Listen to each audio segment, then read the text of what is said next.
Bodeli Dholakiya railway ફાટક ઉપર overbridge બાબતે બોડેલીના વેપારીઓ દ્વારા આવેદનપત્ર આપવામાં આવ્યું।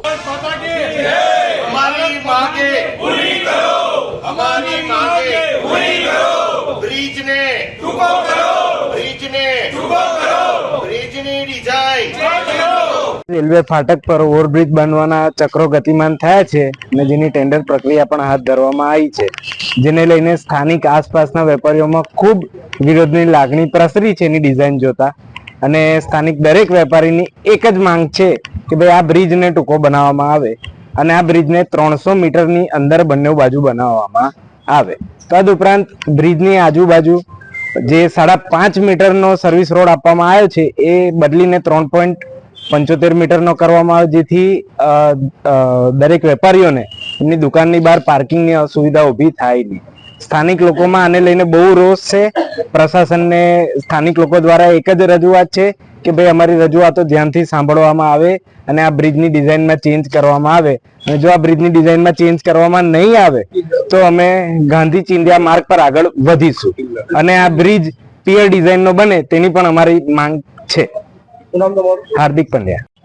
આજ રોજ બોડેલીના સમગ્ર વેપારી આલમ આદરણીય કલેક્ટર સાહેબ, ડેપ્યુટી કલેક્ટર સાહેબ અને આરએનબીના અધિકારીઓને આવેદનપત્ર આપ્યું છે। અધિકારીઓને આવેદનપત્રની અંદર વેપારીઓની માંગણી માત્ર એટલી જ છે કે સરકારશ્રી તરફથી જે આ બ્રિજ બનાવવામાં આવે છે એનો વિરોધ નથી, પરંતુ સરકારશ્રી દ્વારા જે આ બ્રિજની ડિઝાઇન બનાવવામાં આવી છે જેનાથી જે નાનામાં નાના વેપારી છે એની રોજગારી ઉપર ખૂબ મોટી અસર થશે। જે લોકો સવારે કમાઈને સાંજે ખાય છે, જે લોકો રાત્રે મહેનત કરીને સવારે પોતાના પરિવારનું જીવન નિર્વાહ ચલાવે છે, એવા અસંખ્ય પરિવારો આ બ્રિજ જ્યાંથી શરૂ થાય છે અને જ્યાં પૂરો થાય છે એની વચ્ચે ઘણા બધા નાના નાના વેપારીઓ આની અંદર દુકાન કરે છે।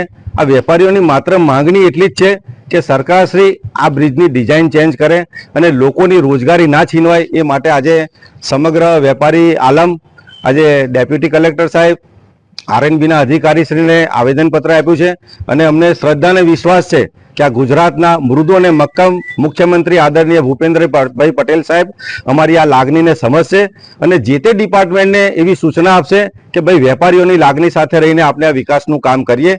આ વેપારીઓ પણ આદરણીય મુખ્યમંત્રી ભૂપેન્દ્રભાઈ પટેલ સાહેબની વિકાસની ગાથા સાથે જોડાયેલા છે અને એમાં પણ એમનો સૂર પુરાવે છે। માત્ર રજૂઆત એટલી છે કે નાનામાં નાના વેપારીઓની જે રોજગારી ના છીનવાય એનું ધ્યાન રાખવામાં આવે। બસ આટલી વિનંતી અમારી છે। મારું નામ ઉમેશભાઈ શાંતિલાલ શાહ, પાવી જેતપુર। ભારત માતા કી